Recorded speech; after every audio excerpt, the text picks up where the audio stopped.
అంతగానం దేవుణ్ణి ఏం కోరుకుంటాను అన్న? మాకు అన్ని ఇచ్చిన మోడీ సల్లగుండాలని కోరుకుంటున్నా. నేను ఈ రోజుకి ఇంత ప్రశాంతంగా ఉండి వ్యాపారం చేస్తున్నా అంటే కారణం మోడీ గారు గ్యారంటీగా ఉండి నాకు రుణం ఇప్పించడం వల్లే కదా. ఊర్లో ఉన్న మా అమ్మా నాయనలకి అప్పులు తెచ్చి పంటలేసుకునే అవసరం లేదు. కండ్లు మంటలు మండుతున్నా పొయ్యిలా గొట్టం పెట్టి ఊదే బాధ లేదు. కడుపులో ఉన్న ఇబ్బంది పొద్దుందాకా ఆపుకొని చీకటి పడ్డాక ఊరవతలకు పోయే దౌర్భాగ్యం లేదు. మోదీ తీసుకొస్తున్న స్కీముల వల్ల అందరికీ అన్ని పనులు అయితానాయి.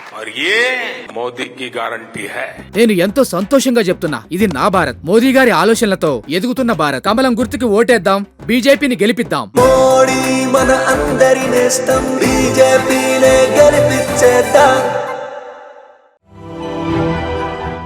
నిన్న కేసీఆర్ అనే మాజీ ముఖ్యమంత్రి చాలా రోజుల తర్వాత పంజరంలోంచి చిలుక బయటకు వచ్చినట్టు బయటకు వచ్చి నయా నాటకాలకి తెరలేపుతా ఉన్నాడు.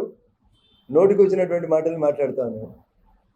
వయసులో పెద్దోడు, 10 ఏళ్ళు ముఖ్యమంత్రిగా చేసిండు, మర్యాద ఇద్దామని అనుకున్నాం. కానీ ఆ మర్యాదను నిలుపుకునేటువంటి పరిస్థితి కూడా కేసీఆర్ గారికి లేదు.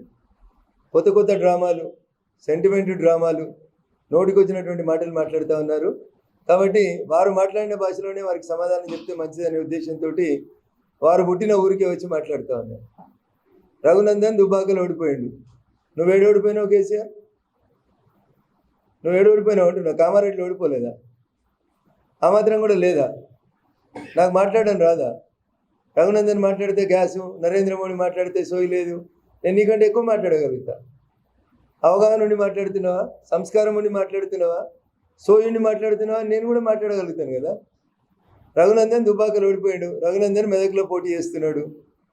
మరి నువ్వు కామారెడ్డిలో ఓడిపోయినావు కదా, నువ్వెందుకు తిరుగుతున్నావు తెలంగాణ అంతా? న్యాయ జాగిరాయా నా తెలంగాణ? నాకు రాదా ఏంది భాష? నీకంటే బాగా మాట్లాడతా, నీకంటే మంచి సంస్కృతంలో మాట్లాడతా. ఏదో 53,000 ఓడిపోయిండు, సిగ్గుండాలే పోలీసు వాళ్ళతో పైసలు వచ్చి గెలిచిన నీ ముఖానికి నీదో గెలుపు, నువ్వు నా గురించి మాట్లాడుతున్నావా? నేను అనుకున్నా ఒక హరీష్కే ఎండదెబ్బ కొట్టి దిమాగ్ దొబ్బింది అనుకున్నా, నీకు కూడా దొబ్బినట్టు కనబడుతుంది. మర్యాదగా మాట్లాడితే మర్యాదగా మాట్లాడుతున్నాం. నువ్వు ఓడిపోలే కామారెడ్డిలా, మూసుకొని పండుకో. మరి ఎందుకు తిరుగుతున్నావు? నేను మర్యాదగా చంద్రశేఖరరావు గారు, కేసీఆర్ గారు అని మాట్లాడుతున్నా. నువ్వేం మాట్లాడుతున్నావు? ఎట్లా మాట్లాడతావు నువ్వు? రఘునందన్ దుబ్బాకలో పోటీ చేసి ఓడిపోతే కామారెడ్డిలో నువ్వు పోటీ చేసి ఓడిపోయినావు, రఘునందన్ పోటీ చేస్తలేడు. నువ్వెందుకు తిరుగుతున్నావు? ఒక ఎమ్మెల్యే గెలవడం చేతగా నువ్వు 17 ఎంపీలు ఎట్లా గెలిపిస్తావు? ఏం సూత్రం ఇది? నేనే పిలిచి ఇచ్చిన వెంకటరామరెడ్డికి. ఏం కట్టలు కట్టించిండు అని ఇచ్చినావు వెంకటరామరెడ్డికి? ఎన్ని కట్టలు కట్టించిండు? కట్టలు కట్టియకపోతే ఎందుకు ఇచ్చినావు? జై తెలంగాణ అన్నోనికి ఎందుకు ఇవ్వలే? ఇంకా దానికి చెప్పుకుంటుండు నేనే ఇచ్చినా అని. ఏం గొప్పతనం చేసినావు నువ్వు ఆయన ఇద్దరు కలిసి? ఎన్ని కొంపలు గున్నాయి మెదకులో నీ వల్ల ఆయన వల్ల? మాకు మాట్లాడడం రాదా? మంచిగా సారు మాజీ ముఖ్యమంత్రి చంద్రశేఖరరావు గారు అని గౌరవంగా మాట్లాడితే ఏం గౌరవం కాపాడుకుంటున్నావు నువ్వు? పెద్ద నోటితో ఎందుకు అనాలి, చిన్న నోటితో ఎందుకు పడాలి? నేను ఎప్పుడైనా ఒక్కసారైనా మీ గురించి ఏమైనా వ్యక్తిగతంగా మాట్లాడిందా? పోయి మీరు కూడా దిగజారి హరీష్ రావు కంటే అధ్వానంగా మాట్లాడితే మాకు మాట్లాడడం రాదేంది? నేను మళ్ళీ చెప్తా ఉన్నా, నన్ను ఎవరు ఏమన్నంతసేపు నేను ఎవరిని ఏమన్నాను. నన్ను ఒక్కటంటే నేను 4 గంటలు నేను ఎవరినైనా వదిలిపెట్టేది లేదు. పైసలు వంచలే. రాధాకిషన్ రావు చెప్పిండు కదా పైసలు వంచి గెలిచినామని. రాజపుష్పకి పోయి పైసలు వంచినామని చెప్పిండు కదా. చేతనైతే ఆయన క్యాండిడేచర్కి ఇవ్వకుండా ఉండాలి. నువ్వు ముఖ్యమంత్రి చేసినావు కదా 10 ఏళ్ళు. ఆయనతోటి పైసలు పంపించుకొని, ఆయన బినామీగా పెట్టుకొని, ఆయనతోటి భూములు కొనిపించుకొని నా నోట్లే నోరు ఎందుకు పెడతారు మీరు? దుబ్బాకలంటే ఆయన కొడితే నేను ఓడిపోయినట్ట. మరి నేను కొట్టినాడు ఏడవన్నావు నువ్వు ముఖ్యమంత్రిగా ఉండి? నేను కొట్టలే నువ్వు ముఖ్యమంత్రిగా ఉన్నప్పుడు? దుబ్బాక బై ఎలక్షన్లో నిన్ను నీ అల్లుని కొట్టలే? పైసలు వంచి పోలీసులను పెట్టి కేసులు పెట్టి చిల్లర రాజకీయం చేసి తెలంగాణ రాజకీయాల్ని దిగజార్చింది ఎవరంటే చంద్రశేఖరరావు అనే మీరు. ఇప్పటికి కూడా ఇంకా నేను సంస్కారవంతుని కాబట్టి మీరు అని మాట్లాడుతున్నా, నువ్వు అంటలేను. నేను అర్థం చేసుకోవాలి. మీరు ఏం చెప్పారు? మీరు మమ్మల్ని అందరినీ జై తెలంగాణ అనిపించినప్పుడు నేను నా ముసలిది తప్ప ఎవరం ఉండమో అన్నారు. ఇలా కేటీఆర్ ఎడికేలు వచ్చిండు, కవిత ఎడికేలు వచ్చింది, హరీష్ రావు గారు ఎడికేలు వచ్చిర్రు. మాలాంటి వాళ్ళు అందరి జీవితాల్ని నాశనం చేసినావు కదా. ఈ సిద్దిపేట జిల్లాలో 100 మంది జీవితాల్ని నాశనం చేసిన నువ్వు నేనే పిలిచి వెంకటరామరెడ్డికి ఇచ్చిన. ఏం పడగొట్టిండు? 3 ఏళ్ల కొలు నీ వెంకటరామరెడ్డి అని ఎమ్మెల్సీ. నువ్వు అధికారంలో ఉన్నావు కదా ముఖ్యమంత్రిగా. ఎన్నడన్నా ఒక్కరోజు వచ్చి వెంకటరామరెడ్డి మెదక్ జిల్లా సమస్యల మీద నీతో చర్చించిండా? ఒక్క సమస్య పరిష్కరించిరా నువ్వు వెంకటరామరెడ్డి కలిసి? R&R కాలనీకి ఒక్కసారి వెంకటరామరెడ్డి వచ్చిండా? చచ్చిపోయిన మల్లారెడ్డి కుటుంబం దగ్గరికి పోయినరా? మళ్ళా నయా నాటకం, సెంటిమెంటు డ్రామా, మెదక్కు నాకు పేగు బంధం. ఒక్కడు లేడా మెదక్లో నీకు పేగు బంధం ఉన్నోడు పోటీ చేసేందుకు? ఎట్లా మాట్లాడతారు కేసీఆర్ గారు మీరు? పైసలు వంచడం అనేది నీచమైన చరిత్ర తప్ప. ఇవాళ కూడా చెప్తున్నా నీకు, ఎల్లుండి సిద్దిపేట కొత్తవు కదా, రా వెంకటేశ్వర్ల గుడికోదాం. నువ్వు మీ అల్లుడు నీ ప్రభాకర్ రెడ్డి మీరు ముగ్గురు రండి, నేను వస్తా. ఒక్క రూపాయి వంచకుండా నేను మెదక్ పార్లమెంట్ గెలుస్తా. నీకు చేతనవుతుందేమో చెప్పు. ఇంటింటికి వంచి బతిలాడి పైసలు వంచి నోట్లు వంచుడు తప్పితే మీ జీవితంలో ఏముంది చెప్పురి? దుబాయ్ పైరవి నోట్లే, ఎలక్షన్లు నోట్లే, పక్క పార్టీలను కొనుక్కోవడం నోట్లే, ఓట్లు కొనుక్కోవడం కూడా నోట్లే. చంద్రశేఖరరావు గారు మీ స్థాయికి ఇది తగదు ఇది. అందుకని దయచేసి మాట్లాడేటప్పుడు సంస్కారవంతంగా మాట్లాడాలని నేను మాజీ ముఖ్యమంత్రి చంద్రశేఖరరావు గారికి హితవు పలుకుతా ఉన్నాను. లేదు నోటుకు వచ్చినట్టు మాట్లాడతాం, మాకు అన్ని మీడియాలు మాయం ఏం చెప్పినట్టే రాస్తారు ఇచ్చేస్తారు అనుకుంటే మేము కూడా మాట్లాడతాం. ఎంపీ గెలిచి పార్లమెంటులో మినిమం అటెండెన్స్ 2% అటెండెన్స్ లేని ఎంపీ ఎవరంటే ఈ దేశంలో చంద్రశేఖరరావు ఒక్కడే. 10 ఏళ్ళ ఎంపీ పదవిలో నువ్వు పార్లమెంట్కి 2% కూడా అటెండెన్స్ ఇవ్వలే. మిస్టర్ కేసీఆర్ యాదికి ఉంచుకో. ముఖ్యమంత్రి ఉండి ఎమ్మెల్యే ఉండి అసెంబ్లీకి రానోళ్ళు ఎవరంటే చంద్రశేఖరరావే. ముఖ్యమంత్రి ఉండి సెక్రటరియట్కి నెలకొక రాని ముఖ్యమంత్రి ఎవడంటే ఈ దేశంలో చంద్రశేఖరరావు ఒక్కడే. ఇన్ని అవలక్షణాలు పెట్టుకున్న మీరు నన్ను వచ్చేదో దుబ్బాకలు ఓడగొట్టినాం చేయమని, ఇప్పుడు రిజైన్ పైసలు వంచలేదని చెప్పమని వెంకటేశ్వర్ల గుడికి రా, నువ్వు నీ అల్లుడు ప్రభాకర్ రెడ్డి వచ్చి బొచ్చలు కొట్టుకొని గుద్దుకొని చెప్పు తడిబట్టలు వేసుకొని మేము రూపాయి వంచకుండా గెలిచినామని. నేను వస్తున్నా, ఎల్లుండి వస్తావు కదా సాయంత్రం సభ అయిపోయినాక. నీకు చేతనైతే నువ్వు చెప్తావు కదా నాకు తెలంగాణ పౌరుషం ఉందని.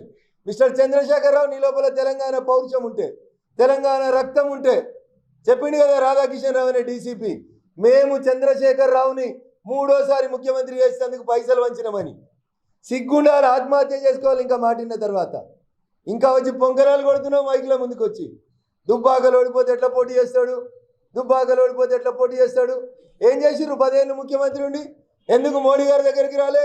ఎందుకు జంతర్ మంతర్ దగ్గర ధర్నా చేయలే? ఏం చేతనైంది నీకు ముఖ్యమంత్రిగా? నీకో ఫామ్ హౌస్, నీ అల్లునికో ఫామ్ హౌస్, నీ బిడ్డకో ఫామ్ హౌస్, నీ కొడుక్కో ఫామ్ హౌస్, నీ డ్రైవర్లకు ఫామ్ హౌస్లు, నీ గన్మెన్లకు ఫామ్ హౌస్లు. ఇది నీ చరిత్ర. ఈయన వచ్చాడ కామారెడ్డికి ఓడిపోయినాయన ఆడ కాషాయం కండమేనా కదా నేను బండకేసి కొట్టింది. ఎన్నోట్లు వచ్చినాయి నీ కామారెడ్డిలో? ఎంత వంచినావు కామారెడ్డిలో ఓటుకి? గదానికి సమాధానం చెప్పు మిస్టర్ కేసీఆర్. గది చెప్పకుండా ఏదో మాయ మాటలు, లంగ మాటలు, బుడుబుంగ మాటలు. వెంకటరామరెడ్డికి ఏం అవసరం లేదు, ఏం అవసరం లేనండి ఎందుకు తెచ్చినావు? అవసరం ఉన్న ప్రతాప్ రెడ్డికి ఎందుకు ఇవ్వలే? పనిచేసిన భూమిరెడ్డికి ఎందుకు ఇవ్వలే? పనిచేసిన ప్రభాకర్ రెడ్డికి ఎందుకు ఇవ్వలే? పాల సాయిరామ్కి ఎందుకు ఇవ్వలే? ఎవడ్రవ్వా వెంకటరామరెడ్డి? ఎన్నడన్నా జై తెలంగాణ అన్నాడా? ఒక కేసు ఉందా? నీకు పైసలు ఇచ్చుడు తప్ప, నీ కాళ్ళు మొక్కుడు తప్ప, నీ కొడుకులకి నీ అల్లునికి బినామీ భూములు కొనిచ్చుడు తప్ప. నీకు చేతనైతే రా ములుగు క్షీరసాగర్ రేపు రా, గన్మెన్లు లేకుండా క్షీరసాగర్కి రా, దళితులతో ఒక 5 నిమిషాలు మాట్లాడు. వెంకటరామరెడ్డి దోచిన భూములు చెప్తారు. ఇవి లేకుండా రఘునందన్ దుబ్బాకలో చెల్లలే, నాకు అనరాదేంది. నువ్వు కామారెడ్డిలో చెల్లలే, నీ బిడ్డ నిజామాబాద్లో చెల్లలే, నీ కొడుకు పోటీ చేసేందుకు ధైర్యం లేదు, నీ అల్లునికి సంచులు మోసుడు తప్ప ఇంకొకటి చేత కాదు. ఇంకేమైనా తిట్లబడాలని ఉంటే చెప్పు, ఇంకా తిడతా. ఇంకా నా ఊపిరి మెదకు. ఏం చేసినావు ఏడుపాయలకి? ఒక కాగితం ఇచ్చినావు 100 కోట్లు ఇస్తా అని, 1 రూపాయి ఇచ్చినావా ఏడుపాయలకి? వేములవాడకు రూపాయి ఇచ్చినావా? భద్రాచలంకు రూపాయి ఇచ్చినావా? మోడీ ఏం చేసిండని అడుగుతున్నావు కదా, నువ్వేం చేసినావు? పెద్దగా చెప్తావు కదా యాగాలు చేసినా భోగాలు చేసినా అని. నువ్వు యాగాలు చేయలే, త్యాగాలు చేయలే. త్యాగం చేసిన వాళ్ళందరినీ చంపుకుంటా భోగాలు అనుభవించిరు నువ్వు, నీ బిడ్డ, నీ అల్లుడు.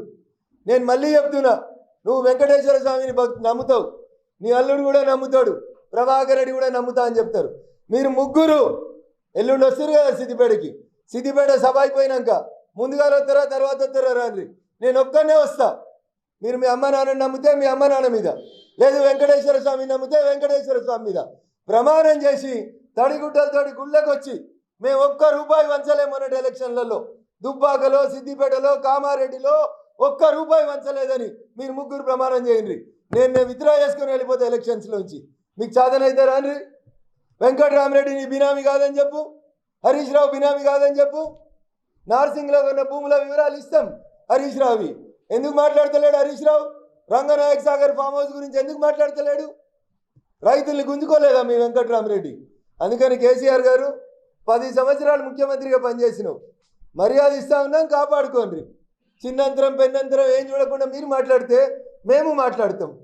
ఏం సేవ చేసిండని వెంకటరామరెడ్డికి ఇచ్చినావు? ఎట్లా జస్టిఫై చేస్తావు వెంకటరామరెడ్డికి ఇవ్వడాన్ని? శ్రీకాంతాచారి తల్లికి అనుంటివి.